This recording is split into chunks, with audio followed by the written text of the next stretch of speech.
regards to kind of the effort here before you in terms of the comprehensive zoning code update, I think there's a little bit of confusion in terms of the scope of work.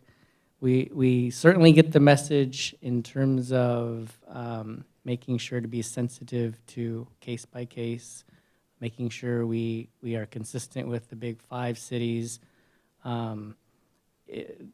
With regards to some of the special incidents in terms of permit parking, things like that, I think they're handled outside the scope of the zoning code. We'll certainly deal with it from an enforcement side, but it's more of a general, I guess, regulation of the entire city. So what we're talking about in terms of the freeway commercial zone, what we could do is just look at what is currently permitted there, and if necessary, elaborate on that and add industrial uses if it's currently not allowed. But we're not here asking you to, to change site-specific items. It's more overall the entire freeway commercial zone, or the entire mixed-use zone, or the entire commercial zone, or the entire industrial zone. Trying to get feedback and trying to see what's working, what's not. I think primarily what we're trying to accomplish is to modernize the code. It's 68 years old. It's in desperate need of an update. And we're trying to modernize it. We're trying to streamline it. What we're hearing from the community in the last 2 workshops is it's sometimes difficult to get projects approved. And so we're seeing what's inside the code that's making it difficult. Are we going through CUPs when we don't have to?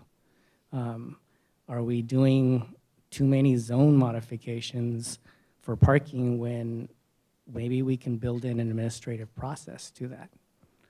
Things like that is what we're trying to fix within the zoning code, more as a complete, across the board change, not really site-specific items, but the feedback we're hearing today, it's all important. It comes into play, and we will certainly consider that. But just wanted to kind of clarify that a little bit for the record. I have a question.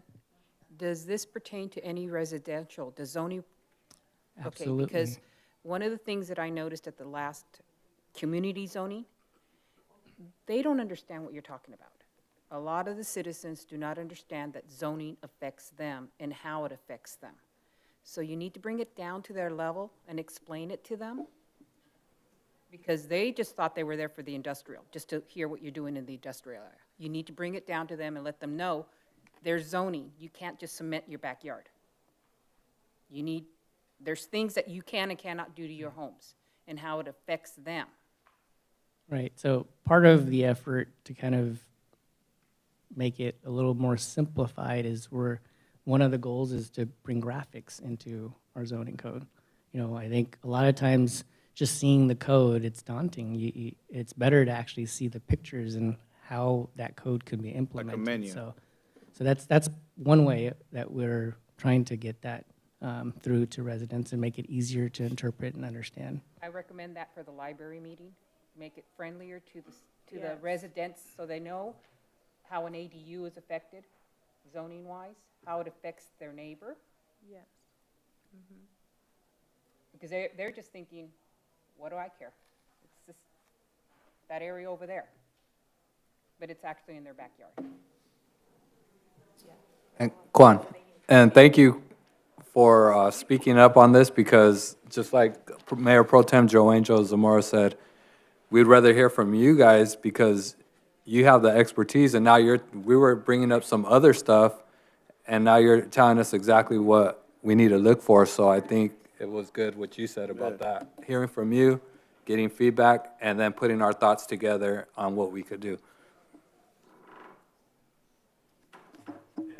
And we have been working closely with staff, right, in terms of getting a list of zoning issues and things that staff would like to see changed in the code. So we do have that list. And yeah, we'll continue obviously to work with staff through the whole project. Well, maybe you could share that list with us too, by email or whatever it may be.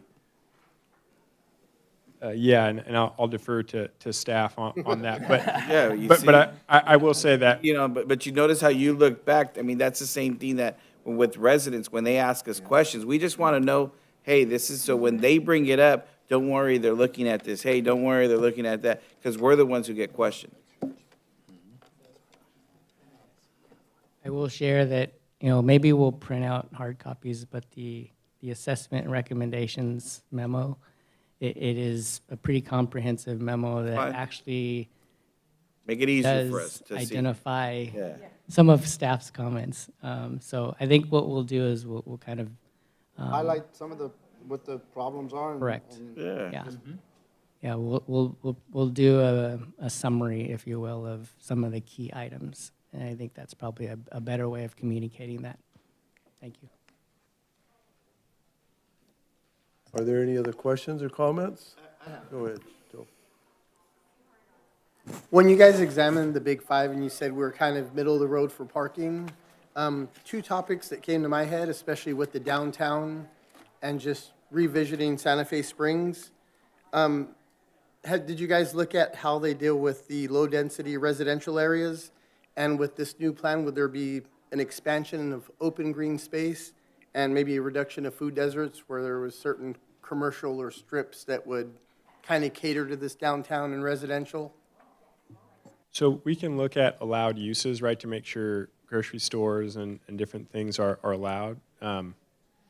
We can't, of course, require that a grocery store, to Kwong's point on the site-specific topic, we can't require that a grocery store go in on a particular site. The other thing I'll say is this is a comprehensive zoning code update. This is not so much of a zoning map update. So our understanding is the zoning map's already consistent with the recently adopted general plan. So in terms of rezoning different parcels to different zones, that's not something that's a part of this zoning code update project. Any other questions, comments? If none, thank you for the presentation. Quan, thank you to you and Vince. And till the next meeting, I think you've got your direction. I think there was a lot of good comments, recommendations, and questions and concerns from everything in the city, so I appreciate that. Thank you very much. And yeah, if there are any other comments, staff can take those and forward those to us as well. Thank you. Thank you. I'd like to adjourn this meeting. We'll take a brief recess before commencing the next meeting at 6 o'clock. Thank you, everyone.